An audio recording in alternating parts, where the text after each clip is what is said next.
Good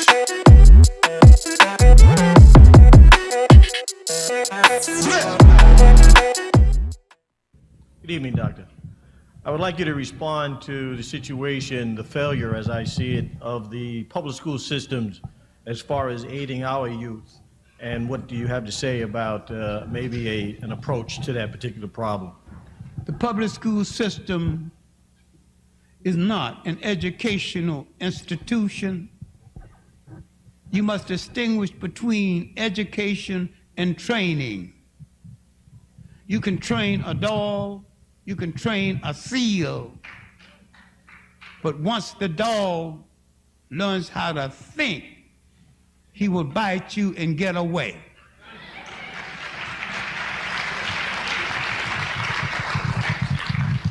But if you train him to jump through loops, he will jump through loops when you tell him to jump through loops. Education in New York City and most of this country is a multi-million-dollar industry. It is about the control of that industry and the control of the mind of people who enter that industry. How can you expect powerful people to give you the training, give you the education that will make you take their power away from them?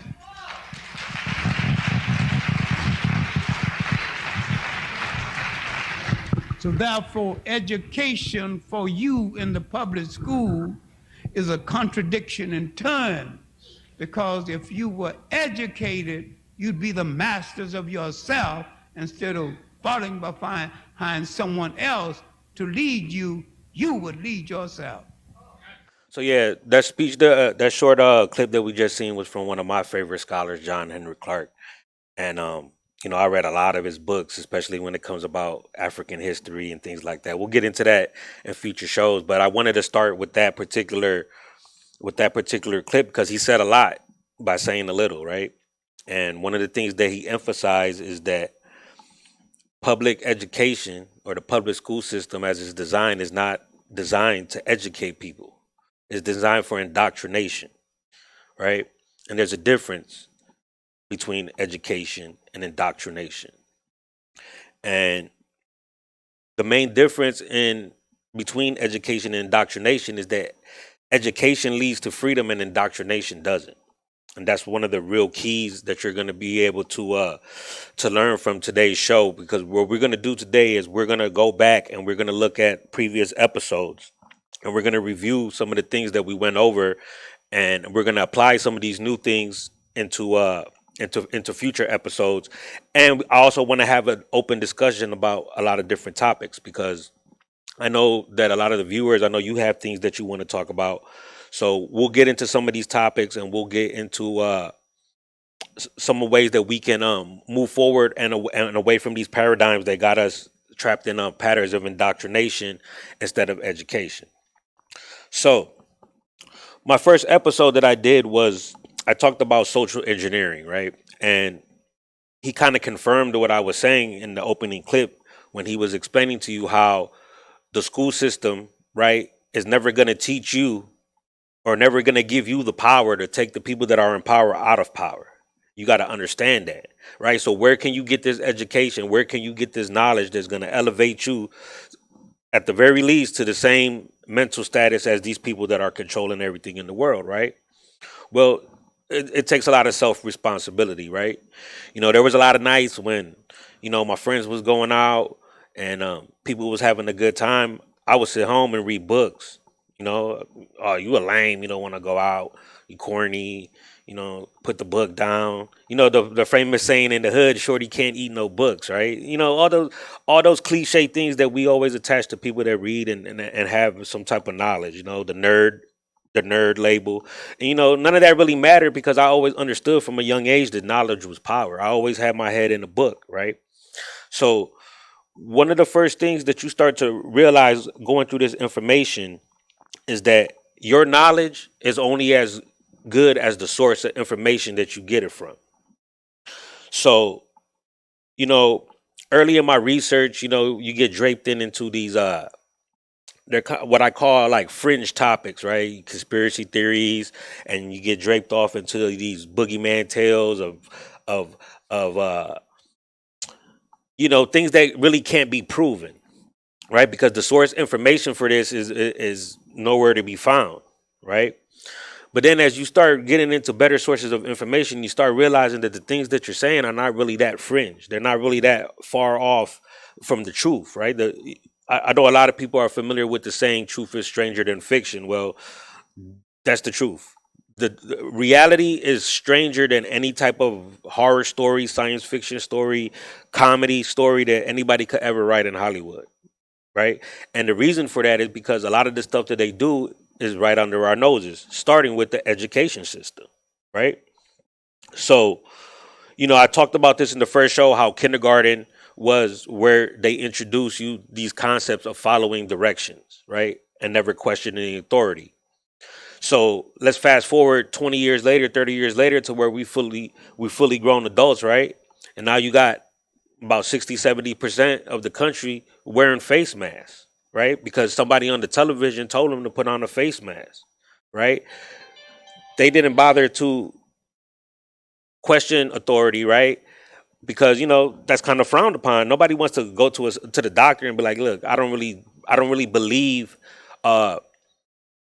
what you say about the diagnosis, right? But that's the whole reason why we get second opinions, right? When you get any type of major disease, any type of, something that requires surgery, you go get a second opinion from another doctor that's not necessarily your doctor. And the reason for this is because you need to make sure that the first doctor was correct. But all of a sudden in 2020, the option of second opinion is no longer there, right? Now in 2020, we have a situation where the doctor tells you have something, and you have to go quarantine yourself for 14 days, and you don't even have the option to go to another doctor and see if the test was accurate, right? And then we find a situation where the governor of our own state of Ohio gets tested in the morning positive, and then gets tested in the afternoon negative, right? But we're supposed to live in this perpetuated state of fear, right? When the tests that's administered to the people that is in charge of your state are not even accurate, right? And these are the people at the highest levels of society, and they can't even get an accurate test. So what makes you think, as somebody that's on the lower end of the societal structure, that you're getting an accurate test, right? And then we can get into the fact that for 200 years, the concept of germ theory has been debated in medical circles. So I'm one of the people, I don't buy into the whole germ theory concept, right? So, but then again, I'm not a medical professional, right? So for me to go out and say that, that's only my opinion, because I don't have any medical certification that can say empirically, hey, this disease that you think is affecting your body is not manifesting how you think it is, right? I'm not clinically certified to say that.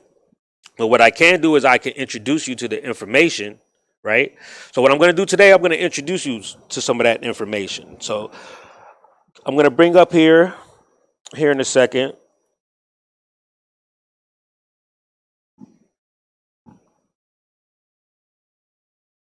Well, I'm going to get into that in a second. First, I want to keep talking about I want to keep reviewing the previous shows. So in my second show, we talked about how we had these streams of thought, these ideas of thought, and how your brain operates, right? And the reason why I wanted to talk about the brain first is because everything starts with the brain. And social engineering is all about affecting the psyche of a collective consciousness of the humans, right? So, right now, the main psychological operation that's being perpetuated against the American people is this racial divide, right? And racism and racial strife is a part of social engineering, right? Because if you have a community of people that are working together in solidarity, that puts the people at the top of the power structure in real jeopardy, right? But if whites are fighting against blacks and Hispanics are fighting against whites and fighting against blacks, and everybody's fighting against each other, pointing the finger about who's living right and who's living wrong, right? The people at the top that are actually causing all this to happen, they live comfortable. You know, since this pandemic started, the billionaires have got richer. So that tells us that this pandemic is not affecting them. And it's not affecting them because they still got a large majority of you people going to work, right? Exposing yourself to whatever is out there, right? And you're going to work every day. You're not even getting compensated for going to work. You got the other half of people sitting home collecting, right? So it's a situation where the billionaires and the millionaires are still getting rich. This is not affecting them. This is affecting the small people. And it's affecting the small people because we don't want to take it upon ourselves to get the information that we need to really find out if we get finessed by our government or not. You know? And this is all about attacking our forms of thought. Like the opening video said, education is a business. Medicine is a business, right? Your health is a business. Almost everything in this world is a business. And in business school, the first day of business school, right? They write profit on the board real big. They underline it 3 times and they circle it.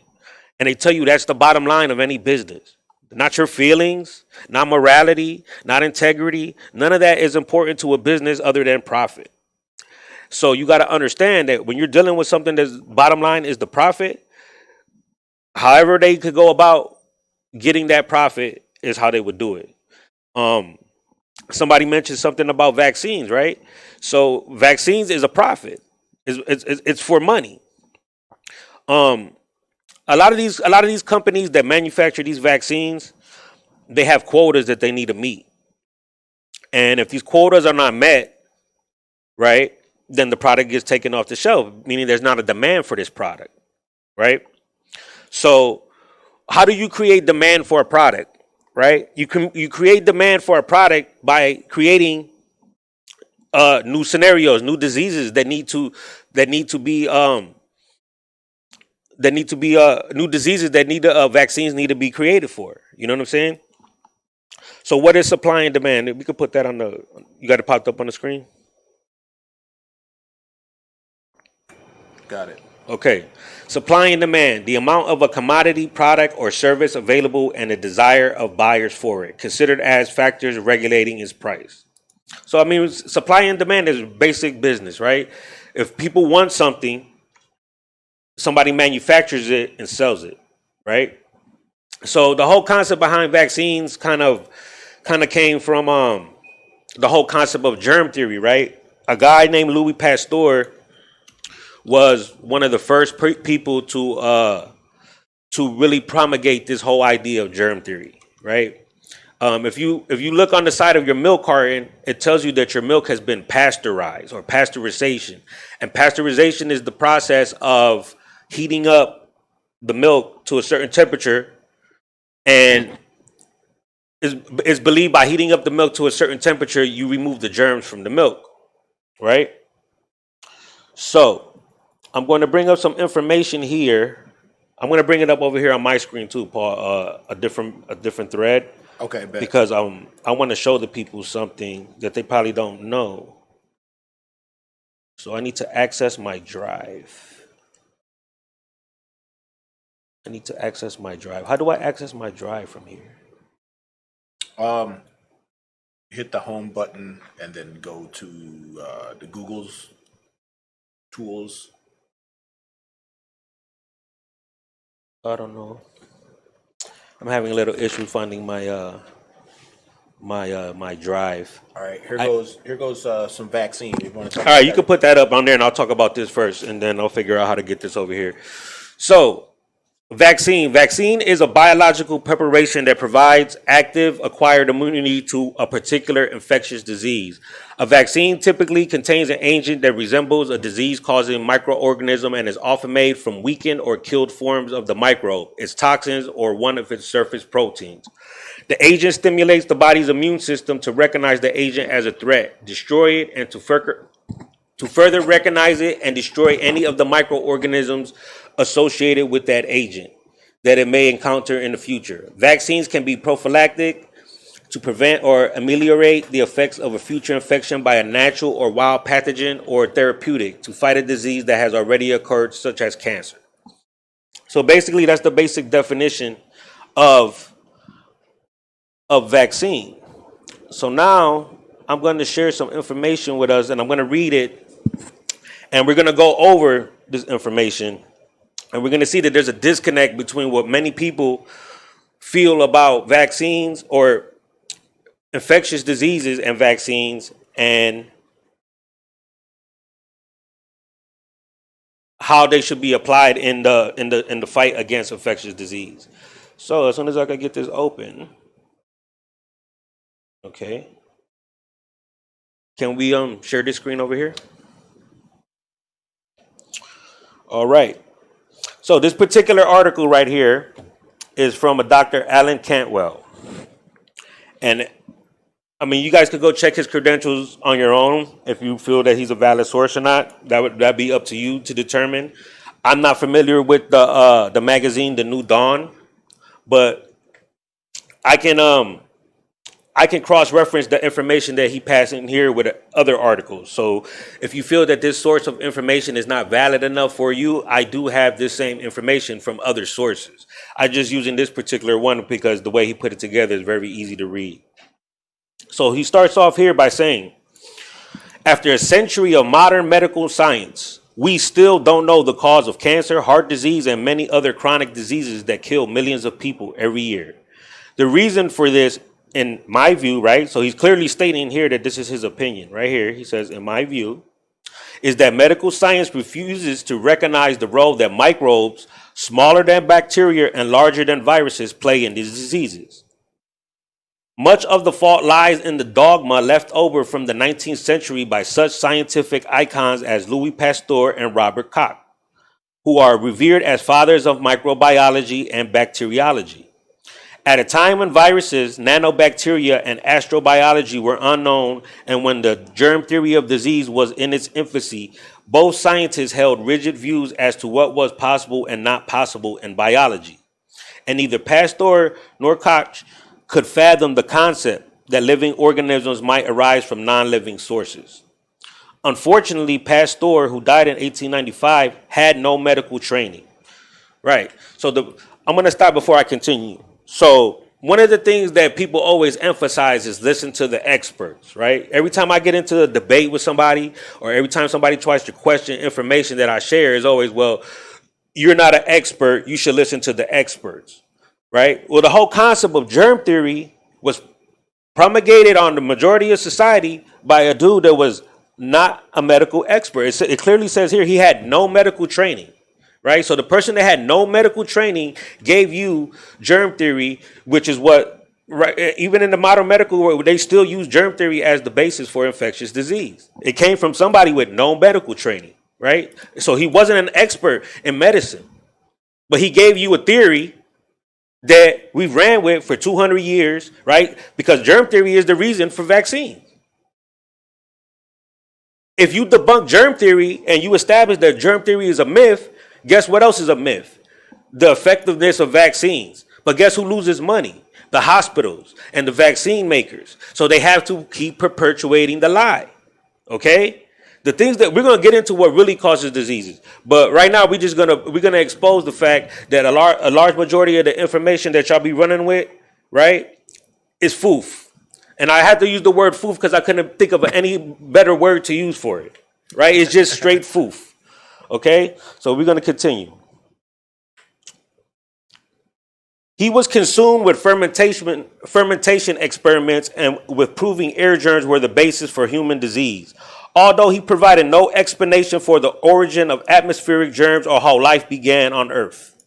Koch, who died in 1910, who discovered the bacteria that caused tuberculosis, he discovered bacteria. Bacteria and viruses are two different things. Again, a bacteria is a living thing. Viruses are not alive. Viruses require a cell host, and then by feeding off the cell host, they replicate. You have two different forms of viruses, RNA virus, DNA virus. Okay, so right here, he said, lost my spot. He was obsessed with classifying microbes grown in the laboratory into exact species, depending on their size, structure, physical, and chemical properties.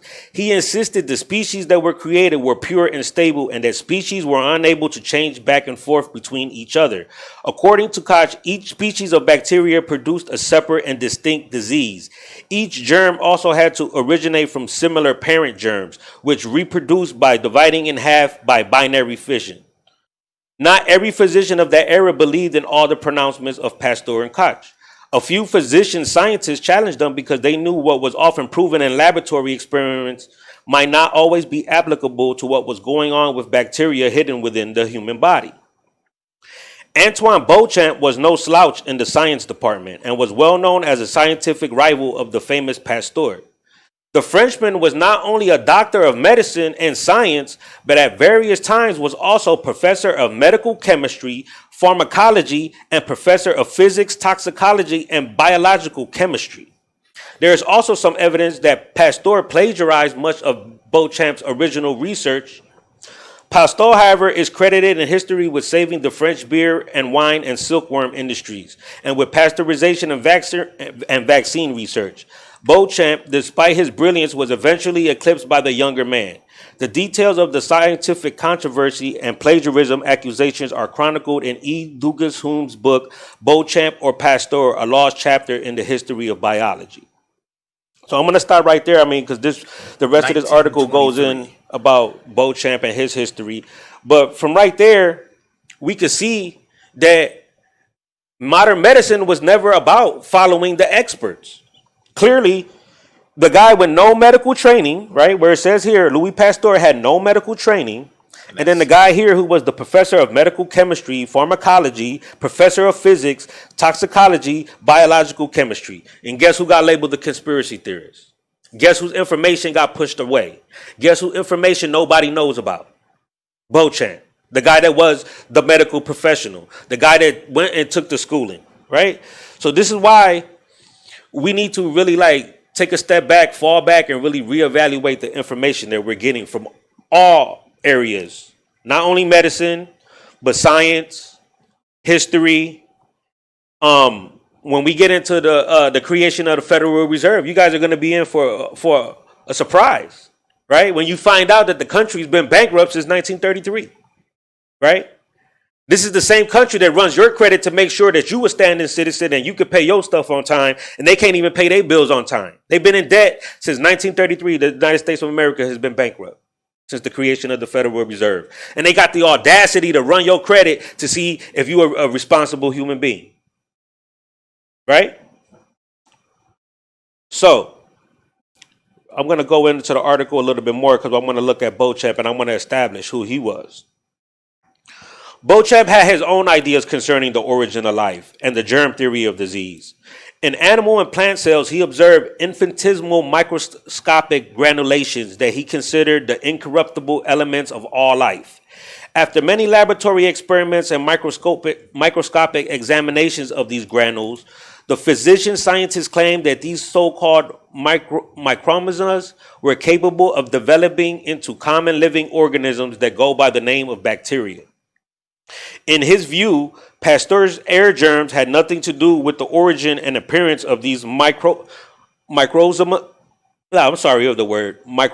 in tissue. In fact, Beauchamp wrote that Pasteur's air germs most likely derived from dying life forms. Now, they actually did this experiment, right? So, the mainstream history of this experiment was that they actually did the experiment and that supposedly Louis Pasteur won the experiment because something with when he put his experiment in the jar. But when we look, we're going to see that Pasteur plagiarized a lot of his information and a lot of his data he took from the guy that was the expert. So right here, he says, Hume claims Beauchamp and his colleagues showed these tiny microzemas were in reality organized ferments with the potential to develop into bacteria. In this development, they pass through certain intermediary stages. Some of these intermediate bacterial stages were regarded by people like Koch as different species. But to Beauchamp, they were all related and derived from microsomas. Adding more heresy to Pasteur's dogma, Beauchamp wrote that without oxygen, microsomas do not die. They go into a state of rest. Beauchamp preached, every living being has arisen from the microsomas, and every living being is reducible to the microsomas. So, we could really get into this article. I don't want to make this whole article about germ theory. I just wanted this to be an example of how, when you start researching things for yourself, you will start to see that a lot of the information that we're given by mainstream is garbage information. And this is what we use to form our opinions. This is what we use, right? We go out there and we start pumping our chest when we get into a debate with somebody because we think we're educated, and our information is garbage, right? And the reason why it's garbage because we are told in kindergarten to follow directions the first time they are given and not go deeper and not use our critical thinking and not use forms of extraction and not think outside the lines, right? They tell you to do, they want to make this little box for you, and they want you to live inside that box for the rest of your life. Because as long as you living inside that box, you never going to go outside that box and try to take them off their throne. You know what I'm saying? It's like the famous phrase Jay-Z said, I try to teach them how to be kings, and all they wanted to be was soldiers, right? And that's the world that we living in now, right? The minute that you try to tell somebody that's going to make them and elevate their consciousness, cognitive dissonance sets in, and they start panicking. Oh my God, I can't deal with this, right? I can't deal with this information because now my paradigm is shattered. My belief system is shattered, right? When we get into religion, we're going to have a lot of this. I'm going to lose some friends, and that's okay. You know what I'm saying? Because I'm not here to be a friend. I'm here to tell you the truth. And if me telling you the truth cost me a friend, then so be it. It's your loss, not mine. So, a lot of things that people need to understand is that this is not a game. And, I try to emphasize every episode. Last episode, we were talking about communication, right? And we were talking about how the early people didn't even have access to books. They didn't have access to the telegraph system. They didn't have access to radio and TV. That was only reserved for the people that had money, right? So they say money can't buy you happiness, but money for sure can buy you knowledge, and it can buy you access to things that'll make you happy, right? So that's what I always say. You chase knowledge, money is going to be the result of that. I don't chase anything because chasing requires that it's running away from you, right? Knowledge been running away from a lot of us. So that's why I chase knowledge, because they hide that. They're not hiding the money. The money's out there for everybody to go get. The knowledge is not. They hiding that. It's running away. So that's why I'm chasing the knowledge. Me chasing the knowledge and the result, money will be a result of that. Finding practical knowledge that I can apply to my life every day, learning skills, learning a trade. Those are all things that I can apply to my life that'll make me money. But first I have to get the knowledge first. Because if I go chase the money and don't have the knowledge, guess who's going to be broke? You understand? This is how this works. And this is the mistake that a lot of us made all our lives, right? When we were on the blocks and we were selling drugs on the corners and doing all that, we ain't have no knowledge. We knew how to get money, but we ain't have no knowledge, right? And that's why a lot of us wound up working regular 9-to-5 jobs when we became adults, right? Because we realized, hey, we would have did this when we was younger and we would have got some knowledge.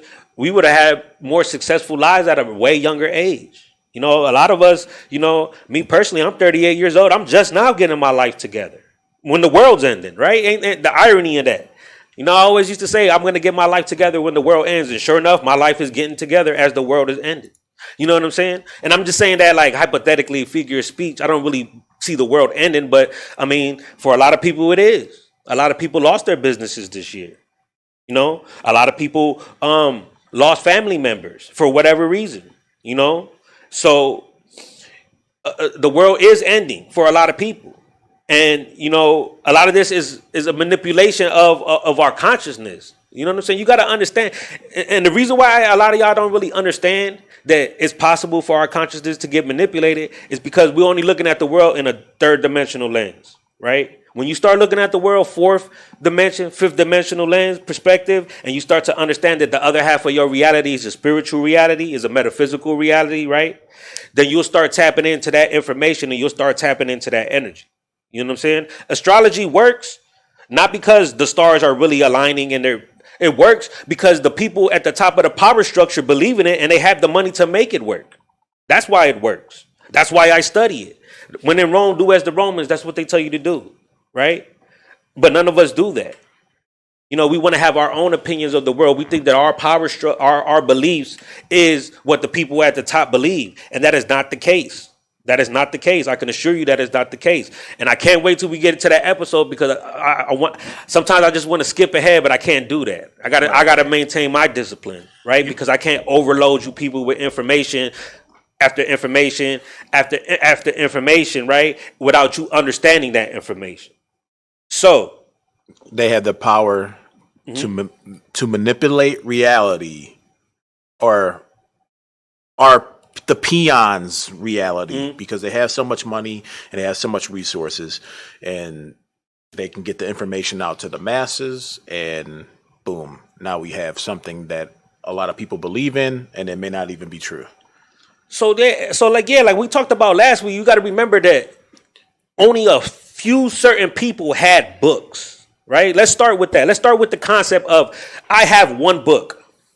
I have one book. None of you know how to read, right? I have this book and I wrote the information on this book. Only I can interpret this book because only I can read. Now I read this information to the mass of people that are out there, right?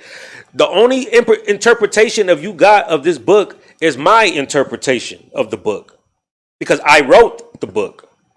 Now, when you go spread, your interpretation of the book is going to be my interpretation and your interpretation of the book because two people have read the book now. And as you go over time, you see how everybody's interpretation. So by the time we get the Bible in 2020, we done seen 1,000 different interpretations of it. Or the Quran, or any kind of, because I'm not here to pick on any one religion. And I don't even think religion overall is a bad concept. I feel religion has been perverted, right? I don't think religion is bad. I don't think anything that brings you closer to your higher power is bad. But I think using it as a tool to control people is bad, Yes. right? Yes. The Bible that they gave to the slaves wasn't the same Bible they was reading in Ethiopia. You understand? That's the problem. So who changed it? Who changed the Bible so that it became something that could be used for slavery and not something to enlighten people and bring them closer to God? We'll get into that. That's a show for itself. But this is where you could do the research. You don't have to wait for me to tell you. You can look for this information for yourself. So that way, by the time I get to that episode, you can educate me, right? This is how this works. You know what I'm saying? I'm not a teacher. I'm a student, and I'm here to share information. I don't like when people look at me as a teacher because I'm not qualified to teach. And I'll emphasize that point over and over and over and over and over again.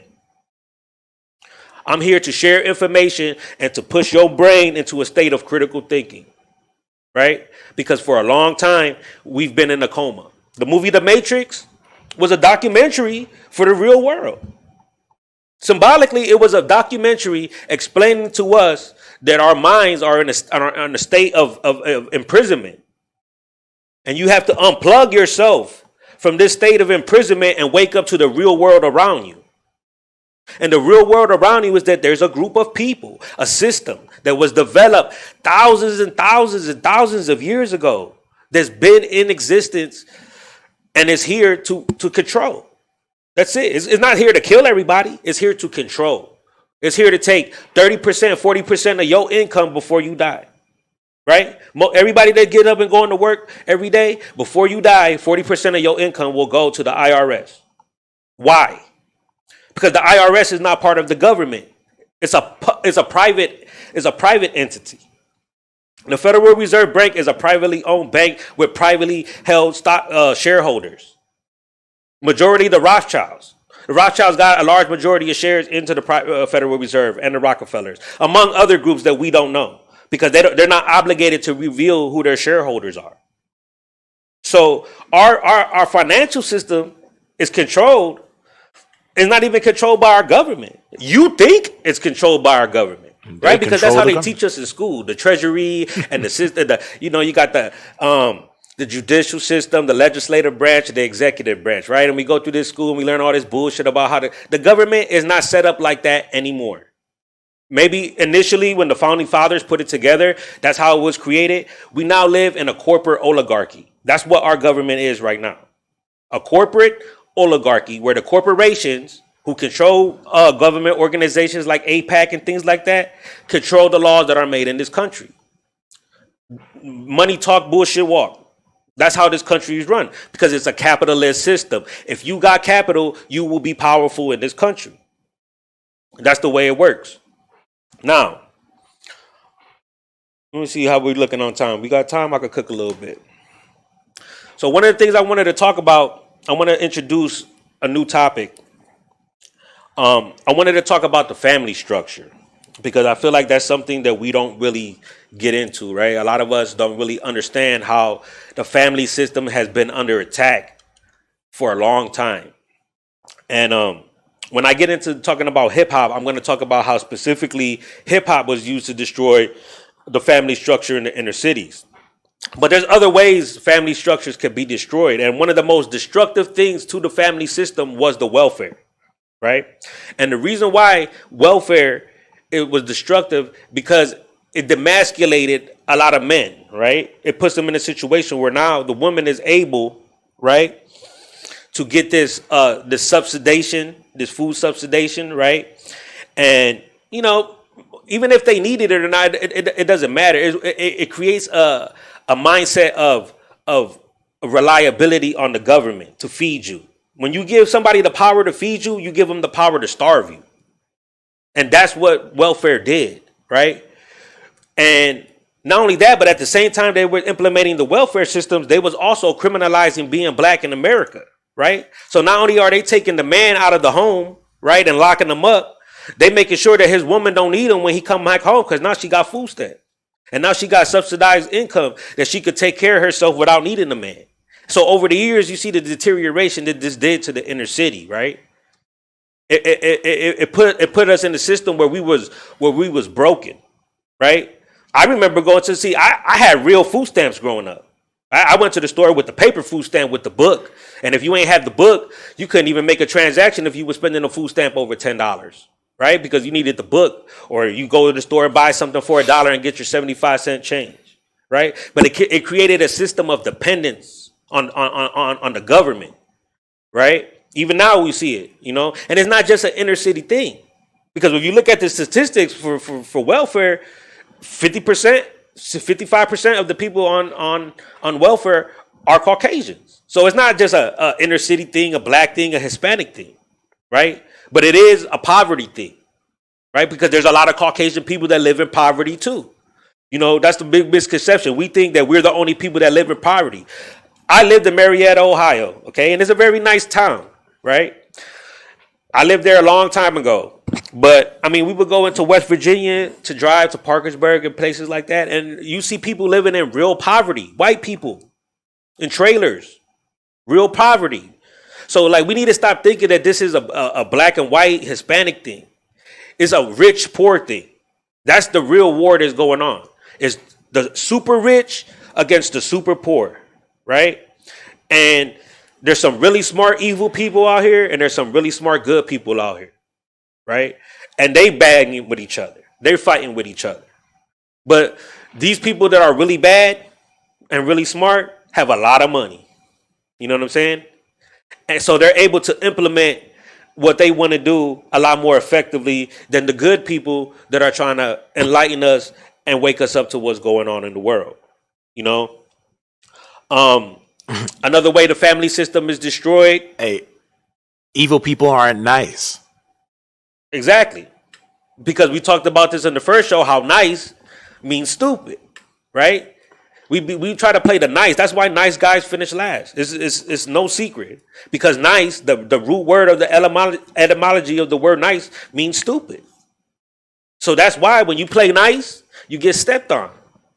And, you know, it's a dirty game that this world, the way this world operates, right? There's a lot of people that really don't care if you live or die.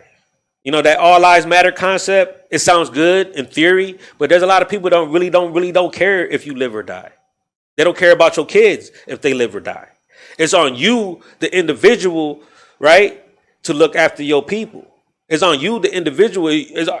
I got 4 kids, and every day I be stressed out, like making sure that, is my kids going to be okay? If they doing this, they leave to school, they go somewhere. I'm always worried, right? So the responsibility is on me to be a smart enough adult to provide them with a life and give them a life of relative safety. All of us that have kids, that's all our response. It's not about living for us no more.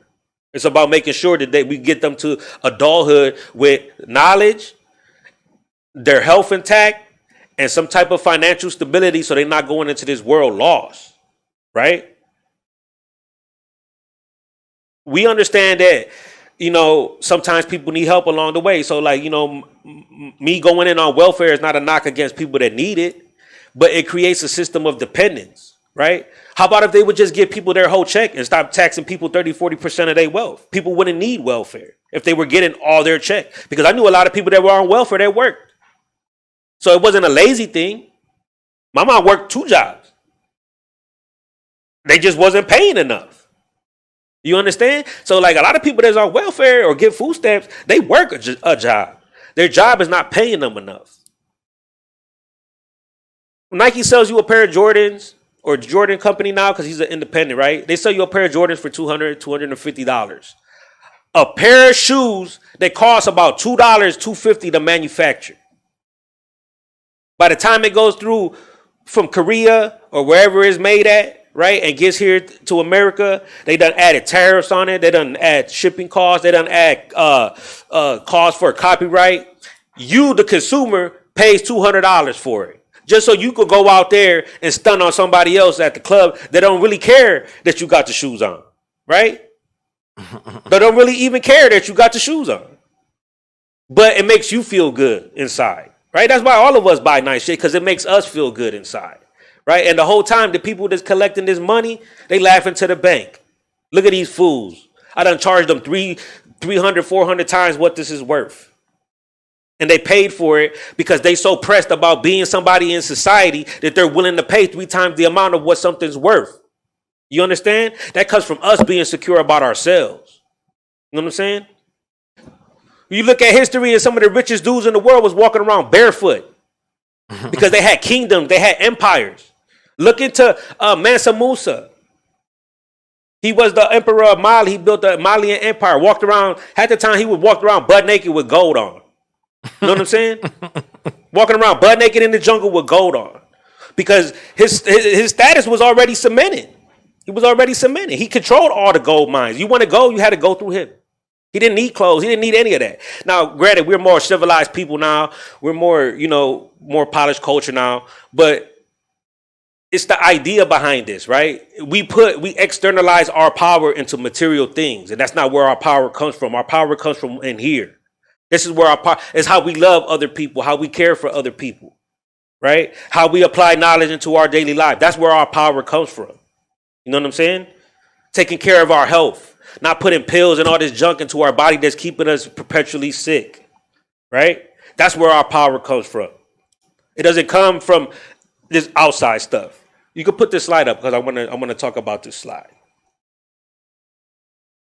So on this slide is kind of like a rough template so you can see what I'm talking about. So generative polarity, what we use to create, right? Well, we could create 2 things out of this: love or fear, right? And fear is a state of unconsciousness where what causes fear is the state of not knowing. When you don't know the result of something or how something's going to turn out, that's what causes fear. And when you love, and when you in a state of consciousness, you know what the end result is going to be. You know what I'm saying?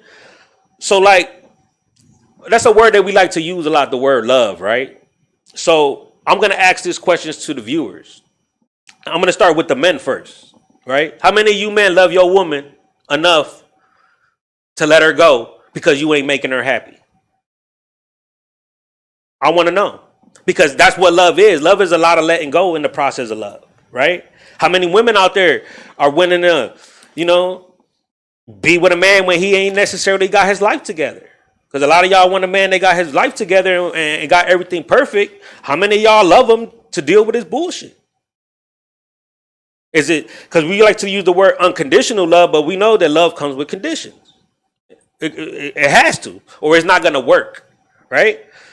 Initiating expression, right? How it starts. We got knowledge and we have ignorance. Knowledge is the acceptance of truth. Ignorance is the refusal of truth, or more accurate, ignoring truth, because the root word of ignorance is ignore. This doesn't imply that you're stupid. This doesn't imply that you're a buffoon or you're an imbecile. It simply means that information was given to you and you choose to ignore it, right? I used to live in a state of ignorance for a long time. You know what I'm saying? That's why me doing this might be a shocker to a lot of y'all, right? Because a lot of y'all know me from when I was on the corner and I was, kicking it at the bars and all that. And, I still like to have a good time and all that, but I try to do it now in a more state of knowledge, not in a state of ignorance. Now I know when it's time for me to go home instead of staying out till 6 o'clock in the morning, right? Now I know to walk away from somebody instead of pulling out a gun and shooting at them. Right? Now I know that drugs destroy my community instead of standing on the corner destroying my community. Right? Now I know these things. So now I know to take my ass home and take care of my family. You know what I'm saying? This is how it works. Internal expression. What happens inside us, right? So sovereignty. Sovereignty is when you reach that state of I know who I am as an individual, right? This is when you're comfortable in your own skin. That's why it's called internal monarchy. A monarchy is a kingdom, right? So this is becoming the kingdom of yourself. And confusion. Confusion is internal anarchy. Anarchy is the absence of control, right? Anarchy means absence of guidance, right? So when you're in a state of confusion, you don't know what you got going on in your life. You lost. You running around lost. You running around looking for questions. You running around looking for answers. And you don't have no clarity in life. This is where a lot of us find ourselves when we young, in our 20s and our teens, right? We living in this state of internal anarchy where, we understand what we need in life, but we don't have the tools or the knowledge to get there. And it comes with time. As we apply knowledge over time, then we get in our 30s, we get in our 40s, and we see life starting to form. If we're fortunate to live that long, because a lot of us don't even live that long, because we stay in a state of ignorance so long that it costs us our life. Internal expression, what happens in society, right? So when the society is living correctly, you have what is called external anarchy, right? So now, even though anarchy was used in a negative connotation in the last one, here it means freedom, right? Nobody's able to control you when you living within your own, within yourself, right? Society is not able to be manipulated and controlled when they're living with knowledge. And external monarchy, right? This is where you're being controlled by somebody that looks at themselves as a king, right? Mm-hmm. So you see how it flipped? So when we're dealing with ourselves, we want to be the kings of ourselves, but we don't want to be ruled by an outside king. That's what the goal is all about. It's about becoming your own king or queen and not being ruled by an outside one, right? Yeah. And manifestation. Manifestation is the results that we create, right? And we have order, which is manifested good, and we have chaos, which is manifested evil. And chaos might not necessarily be evil, it's just the absence of order, right? It's wildness. And the people that run this world on this principle, order out of chaos, right? It's for people that's ever researched the Freemasons and know about Scottish Rite Freemasonry, that is their term, order out of chaos, right? And how do you bring about order out of chaos? Well, I'm going to give you an example. And I'm going to use this analogy of the exterminator. So, exterminator goes to a house, and it's a big house. It's a house that he could make a lot of money from if he comes to this house regularly, at least once a month to spray. But there's only one problem. The house doesn't have a rodent problem. The house doesn't have a roach problem. So how can he get this house that doesn't need him, right, to call him once a month so he could benefit from the size and the square footage of this house? Well, he puts the roaches in the house, sets some little roach eggs around the house. Now, I'm not saying exterminators do this. I'm just trying to give you an idea of how they create drama. The exterminator puts the roach eggs in the house or whatever bugs in the house. Now an infestation occurs. A month later, the people are calling back, hey, I need you to come out. So he comes over there and fixes the problem. But in the process of fixing the problem, he creates another problem. He puts the mice. Now he had mice running around. So now he fixed one problem, but you still need them again. So you call him back to take care of the mice. So he comes take care of the mice. He puts the roach eggs back in there. So now the mice are gone, but now the roaches are back. So for the whole year, you went back and forth, right, between the mice problem and the roach problem. And the only person that benefited from that was the exterminator, right? So now try to apply this on a bigger scale to our government, right? Our government has to create these problems so they can come in and fix these problems. It's the same thing with medicine, right? If you're not getting sick, we can't sell you medicine. If people are not popping up with diseases randomly, we can't make vaccines. So we have to create an environment where these things are necessary. This goes back to supply and demand, right? They create the environment. I talked about this in the first show, Hegelian dialectic. I need everybody to take an opportunity to study what the Hegelian dialectic is, because it's the number one principle governing the world right now. Anybody that studies political science, you should know what Hegelian dialectic is. It's taking two polar opposites and leveraging against them to create a whole nother idea. It's the idea behind why you think these school shootings get politicized so much. Because the whole idea is to take the guns away from the citizens. They don't want armed citizenry. They don't want armed citizens, because armed citizens, you can't control them. You have to finesse them mentally. Why you think they work so hard on trying to finesse us mentally? Because they can't come into the cities and physically control us.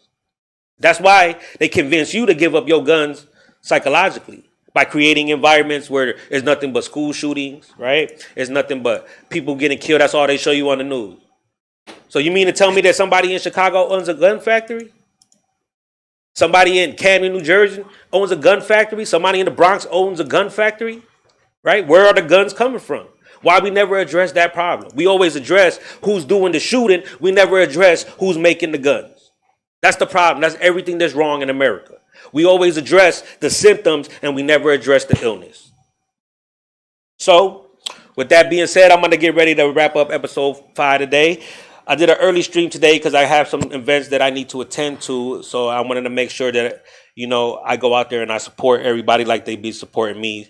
But I did wanted to get the show in, and I didn't want to pound y'all with like PowerPoints because, at the end of the day, it's about building. It's about us communicating. I try to emphasize that point heavy last week. It's all about communication. Now, moving forward, I'm going to give you an idea what the next future episode is going to be about. We're going to talk about civil rights movement. We're going to talk about finances. We're going to talk about relationships, right? Because that's a lot of things that a lot of us like getting in relationships and don't know how to be in one, right? So we're going to talk about that. Me personally, I'm not a relationship expert, but I mean, I've been in a relationship for a really long time, and I have an idea of how they work, so like I would like people that feel that they have something that they can offer insight, right? I would like for them to reach out to me so I could bring you on the show so we can have these discussions in public.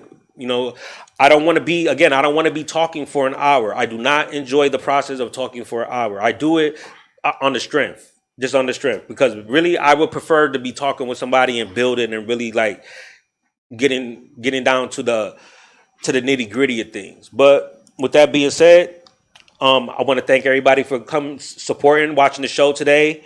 I'm sorry if I was a little bit loud today. I was a little bit passionate about some of the topics I was discussing, so I'm sorry if I was a little bit loud today than usual. Again, I really want to expand what we're doing here on the Living Proof podcast. I mean, so if you like what you see, if this is something that you would like to see continue, the Cash App's there. Shoot a little donation. Everything that I get donation wise does not go into my pocket. I use it for production for the show. So some of the early donations, I made a logo for the show. This is how the money for the donations gets used. So I want to use the green screen, but this has operating costs. So, this allows me to expand on what I'm teaching here. This is a really nice studio. So I would really like, when you get a chance, bring your kids up to One Life to Play and, have them come out here. The place is really nice. I mean, it's really peaceful. It's a really, really beautiful put together place. So with that being said, thank you for coming out today. I'm going back to regular time on Thursday. It'll be at 5 o'clock. And then next Sunday it'll be at 2, back to regular time. And thank y'all for coming out. Peace out.